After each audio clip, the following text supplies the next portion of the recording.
that innovation and those ideas, of lifting up those stories and those struggles. As I said so many times throughout the campaign, that if I was so humbled to be delivered to Washington that I wasn't going alone, that I was bringing everyone with me, and I mean that. I want to continue to cooperatively govern and to do this work in partnership and community, and that means being in close proximity to community, but it also means making sure that my colleagues in government are doing the same thing. There's been a lot of analysis about why we were successful, and I've repeatedly said the same thing. It's very simple. When you demonstrate to people that you give a damn about them, then they give a damn about our democracy. Senator Cory Booker says you can't lead the people if you don't love the people.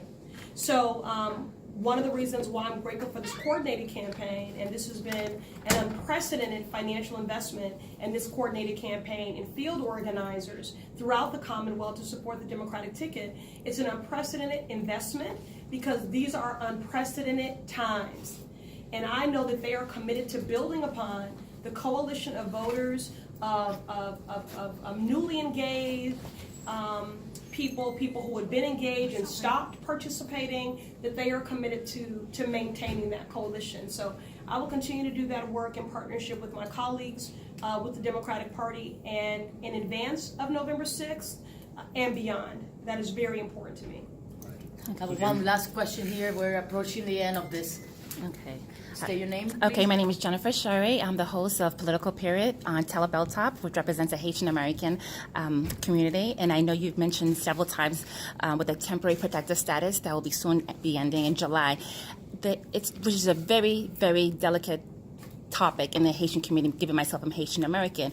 What would you suggest? What would you recommend telling the constituents as they wait to hear? Because there's several people, they don't know what to do. They don't, because Haiti is not prepared to receive 15,000 plus people. So what can you tell the constituents? And number two, secondly, congratulations on being the first African American elected to Congress. So my question is, how do you feel? And my last question is, how would you encourage young black women and brown women to have a career in political office? What would you recommend to them?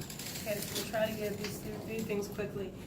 So again, on the TPS matter, I have to say, these are challenging times, not only for those who stand to be directly impacted and who fear being separated from families and being returned to countries that they don't even consider to be home anymore, and they don't have the infrastructure or the economy or the workforce or the healthcare system to even support them. Fled countries because of poverty, because of war, because of gangs. This is not only a situation that is real and a fear that is palpable for those that stand to be directly impacted, but for those of us that are in positions of government as well.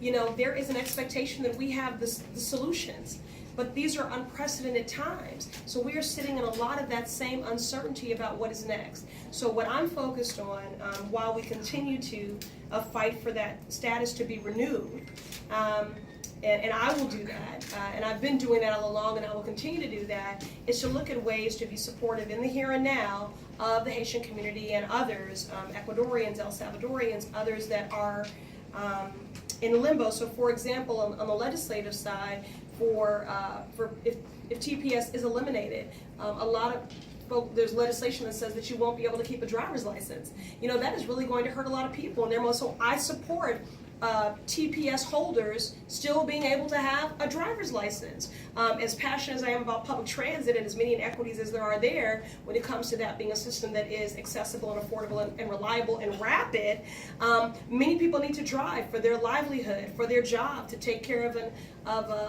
an aging parent or whatever. And so just for the purposes of livelihood, I don't want TPS holders to not have that mobility. The other issue that I'm going to work actively to see adopted, that's been initiated by Councilor Michelle Wu, is the municipal ID. This is also critical to making sure that more Bostonians specifically can navigate the city and city services, but I think it stands to be something that's game-changing for immigrants specifically.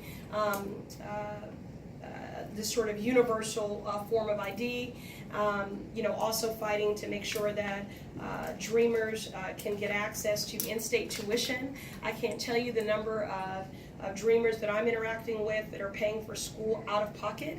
This is also why I do believe that we should have debt-free higher ed, and I'm also calling for a one-time cancellation of student debt so that we can get money back in the pockets of people. The average student is graduating with a minimum of $30,000 worth of debt. That is crushing wallets, that is crushing dreams, and it also means that we have less money in our economy. So if we cancel all of this debt, then it will allow people to invest more in our economy. So Dreamers being eligible for in-state tuition, fighting for more dual language programs. I'm so proud of the Matterhorn. That is the only Haitian Creole dual language program in the country. We need more of them, just like the Margarita Muniz Academy. That is the only dual language Spanish school, a Spanish-speaking school here in our Commonwealth. We need more of them. So I always want to bring it back to the district. So while I'm going to continue to fight that fight in Washington, I want to make sure that I'm doing everything possible in those issues of unique consequence to immigrants, to the Haitian community, that I'm working to address those things. The Safe Communities Act, so how can we talk about what's happening at the border and be in Washington talking about what needs to happen there if we're not talking about what needs to be happening in our state house right here? We should have passed the Safe Communities Act, right? So I just lift those things up as examples. So please do, send the message to the Haitian community that I have been a friend, an advocate, and a champion on behalf of the community and those issues of unique consequence and import. I will continue to do that, not only on the floor of Congress, but also here still in the halls of City Hall and at the State House. I want to be a representative that is leaning in on these state and local issues. Thank you so much all for coming. And this is one of many others, so stay tuned. If you have follow-up